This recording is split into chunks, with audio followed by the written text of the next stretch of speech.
अच्छे लोगों के साथ हमेशा बुरा क्यों होता है? गीता में श्री कृष्ण ने दिया है अर्जुन को इसका जवाब। श्री कृष्ण ने अर्जुन को जवाब देते हुए समझाई है ये बात लोगों को उनके कर्मों का फल हमेशा मिलता है। गीता सार।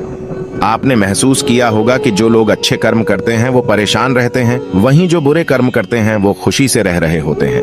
अच्छे कर्म करने वाले परेशान होते हैं कि आखिर उन्हें इतनी परीक्षा क्यों देनी पड़ रही है, जबकि जो अधर्म की राह में हैं वो खुश हैं और जिंदगी का लुत्फ उठा रहे हैं। अगर आपके मन में भी ये सवाल आया है तो आज हम आपको इसका जवाब देंगे। ये जवाब वो है जो भगवत गीता में लिखा है और श्री कृष्ण ने अर्जुन को दिया था। भगवत गीता में वर्णित कथा के अनुसार जब भी अर्जुन के मन में कोई दुविधा होती थी तो वो श्री कृष्ण के पास पहुंच जाते थे। एक बार की बात है, अर्जुन ने भगवान श्री कृष्ण के समीप आकर कहा कि वो दुविधा में हैं और इसका जवाब वो श्री कृष्ण से चाहते हैं। श्री कृष्ण ने पूछा कि क्या सवाल है?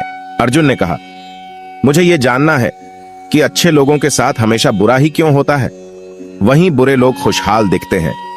अर्जुन के मुंह से ऐसी बातें सुनकर श्री कृष्ण मुस्कुराए और कहा, मनुष्य जैसा सोचता है और महसूस करता है वैसा कुछ नहीं होता है, बल्कि अज्ञानता की वजह से वो सच्चाई नहीं समझ पाता है।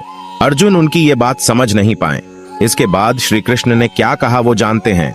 श्री कृष्ण ने अर्जुन से कहा, पार्थ, मैं तुम्हें एक कथा सुनाता हूं, उसे सुनकर तुम समझ जाओगे कि हर प्राणी को उसके कर्म के हिसाब से ही फल मिलता है। प्रकृति हर किसी को अपनी राह चुनने का मौका देती है। अब वो मनुष्य की इच्छा पर निर्भर करता है कि उसे धर्म की राह चुननी है या अधर्म की। कथा शुरू करते हुए श्री कृष्ण ने कहा, एक नगर में दो पुरुष रहा करते थे। एक पुरुष व्यापारी था जिसके जीवन में धर्म की बहुत महत्ता थी। वो पूजा पाठ में यकीन रखता था। वो हर रोज मंदिर जाता था और दान धर्म भी करता था और हर रोज भगवान की पूजा करता था। वहीं दूसरा पुरुष बिल्कुल विपरीत था। वो हर रोज मंदिर तो जाता था लेकिन पूजा करने नहीं, बल्कि मंदिर के बाहर से जूते चप्पल चुराने। उसे दान और धर्म से कोई लेना देना नहीं था। समय बीतता गया और एक दिन बहुत जोर की बारिश हो रही थी। इस वजह से मंदिर में पुजारी के अलावा कोई नहीं था। ये बात जब दूसरे पुरुष को पता चली तो उसने कहा कि ये सही मौका है मंदिर का धन चुराने का। पंडित से नजर बचाकर उसने मंदिर का सारा धन चुरा लिया। उसी समय धर्म कर्म में विश्वास रखने वाला व्यक्ति भी मंदिर पहुंचा।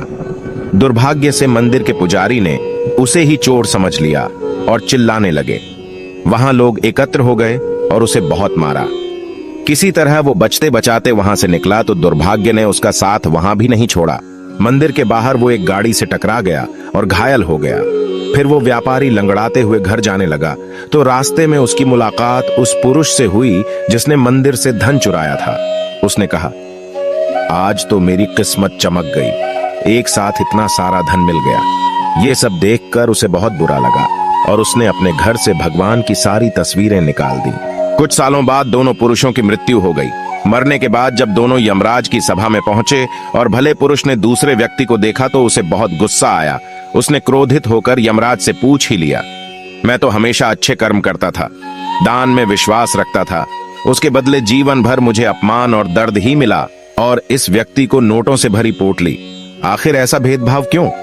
इस पर यमराज ने कहा, पुत्र, तुम गलत समझ रहे हो। जिस दिन तुम्हारी गाड़ी से टक्कर हुई थी वो दिन तुम्हारे जीवन का आखिरी दिन था, परंतु तुम्हारे अच्छे कर्मों की वजह से तुम्हारी मौत सिर्फ एक छोटी सी चोट में बदल गई। तुम इस दुष्ट व्यक्ति के बारे में जानना चाहते हो। दरअसल इसके भाग्य में राजयोग था, मगर इसके कुकर्मों और अधर्म की वजह से वो सिर्फ एक छोटी सी धन की पोटली में बदल गया।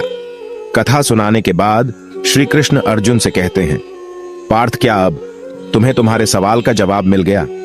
ऐसा सोचना कि भगवान तुम्हारे कर्मों को नजरअंदाज कर रहे हैं, ये बिल्कुल भी सत्य नहीं है। भगवान हमें कब क्या किस रूप में दे रहा है मनुष्य को समझ में नहीं आता है, मगर आप अच्छे कर्म करते रहें तो भगवान की कृपा हमेशा बनी रहती है। इसलिए अपने अच्छे कर्मों को बदलना नहीं चाहिए, क्योंकि उसका फल हमें इसी जीवन में मिलता है।